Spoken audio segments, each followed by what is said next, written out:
think the fact Elon or Tesla are opening up the supercharger network and FSD is a bigger deal than most realise. Yes, it obviously expands the total addressable market and will inevitably provide more revenue to Tesla in the long run, assuming that the competition are not too obtuse to take Tesla up on this amazing offer. It's really an outstanding offer that they have and saves them a huge hurdle of learning FSD. Well, who are we kidding? They never would have. But perhaps save them the unfeasible task of mapping out every city and highway in the world for LiDAR, let alone keeping them up to date. And even if someone like Mobileye did offer something sufficient for the competition to have self-driving cars in particular cities, they're still going to be slower than Tesla's FSD. For example, everywhere you go could take perhaps 20% more time to reach your destination. Not only that, obviously you'd be more likely to be involved in a collision too, as Tesla is working on the March of Nines, becoming 99.9999 etc. % safe. And of course, Tesla are doing this with more resources, research, capital, data, and talent than everyone else put together. Anyway, for those of us who watched AI Day and understood even a fraction of it, and just how in-depth and complex solving FSD truly is, then you will understand this. So much so, it's a joke to think that others can compete, let alone GM saying they are the leaders in autonomy.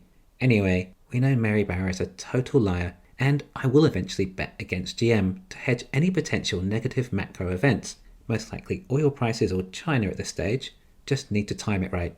FSD and charging networks are such a huge barrier to entry and going to be such a necessity for the future of transport, then, if Tesla had not opened them up, there may have been antitrust issues, possibly under the Sherman Antitrust Act and maybe the Federal Trade Commission, but I'm not a US antitrust attorney.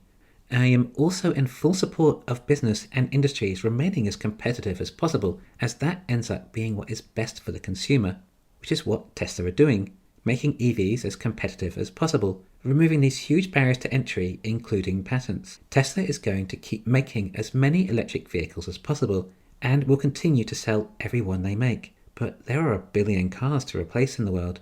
Tesla can't do this alone and needs as much help as possible, hence making it as easy as possible for the competition.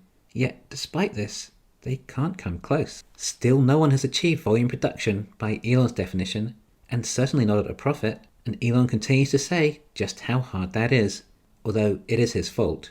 Why? Because Tesla set the price point. If Teslas were still $80,000 or so, then other competitors possibly could make a profit. Sure, not a volume production, but Tesla made it that much harder with their lower price points. You might think the Chinese are close, but they're just packing in a lot of cheap batteries and end up being very heavy, resulting in bad handling and terrible performance. Of course, their range isn't very good either. And of course, a Tesla is better in every possible way. It really is.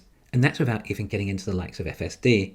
Anyway, Chinese cars are made in China and will also incur tariffs due to protectionism if they're sold within any other nation that has local auto manufacturing. Of course, not for Teslas, as they are, or will be, all made locally, because Tesla is clever. Tesla not only avoid tariffs, but also receive local subsidies. I expect Chinese EVs to only really sell in China. Okay, perhaps it is possible the demand for EVs may be so high and waiting lists for Teslas could be so long that some Chinese EVs make it overseas in some markets, but they would likely end up being more expensive than a local Tesla, like for like, and the Chinese may not even still be making a profit. Okay, so all the competition will also be able to use Tesla's FSD and Tesla charger networks, because Tesla are not trying to be a monopoly. I love this so much about this company. Everything they do, or Elon tells us, correlates perfectly with my ideal economic environment, which would be to progress innovation to improve everyone's standard of living as much as possible. Well, actually, perhaps not quite everyone's. I think the oil oligarchies may end up having to downsize some of their palaces. But you know what? I'm okay with that. In fact, I don't even feel bad for them, especially if it meant that 1 billion or so people in the world are then removed from poverty through decentralization of energy. Look, I have no problem with people being rich or having billions of dollars. I think it's a necessary incentive for people like Elon Musk to do what they have done. My problem is when said billionaires use the likes of regulation, moats, governments, or cartels to hoard their wealth at the cost of competition and thus stifling further innovation. It is innovation that leads to greater lives, longer lives too, with more leisure time. This is what needs to be encouraged the most, and we also know how to as well. Innovation comes from creativity. The more creative people are, the more innovative they are. And we also know what leads to creativity. It's liberty. The more freedom a nation has, the more creative the people are, and thus the more innovation comes about. Of course, said nation will prosper the most as a result.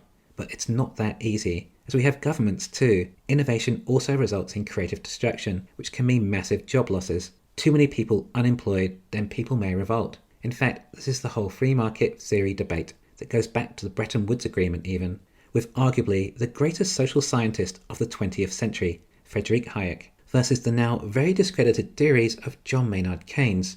To put it succinctly, Hayek wanted the free market to sort itself out, and in the long run we would be better off. But then we had Keynes' famous quote of, "In the long run, we're all dead."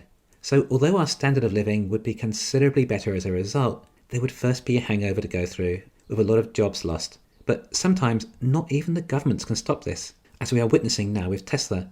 This is creative destruction, and possibly millions of jobs will be lost in the internal combustion and fossil fuels related industries.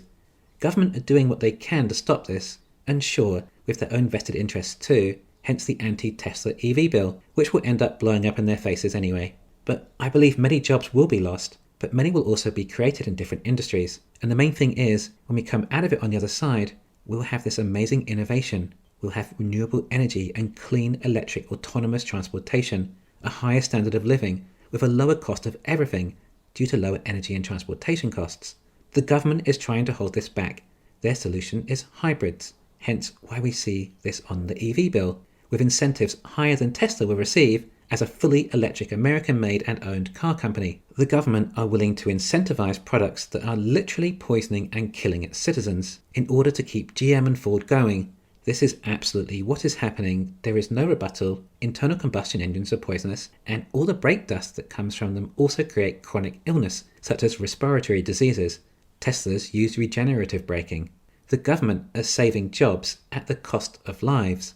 And then we get more R&D in hybrid technology, wasted expense, and all the other wasted resources that have to go into such terrible technology. Additional drivetrains, still using internal combustion technology, the worst of both worlds. When we already have the solution. Fully electric vehicles, they exist. It's a thing. Check Tesla, they're doing it. So rather than the government using your tax dollars to literally kill and poison you further, instead they could use this money, what will be hundreds of billions of dollars, to help the actual workers who will lose their jobs, retrain them into the new economy and support them whilst they're out of work, as inevitably they will be out of work eventually when all the ICE companies go bankrupt.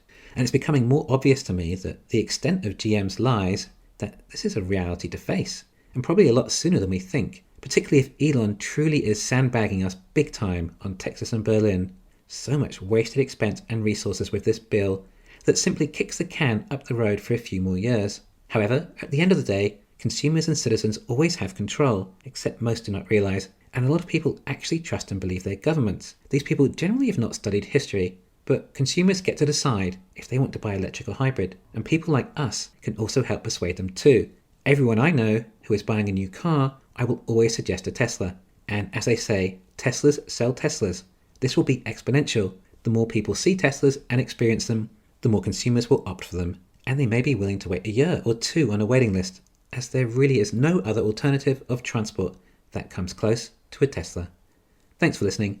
Please hit the thumbs up and subscribe. You can follow me on Twitter and talk to me on Patreon.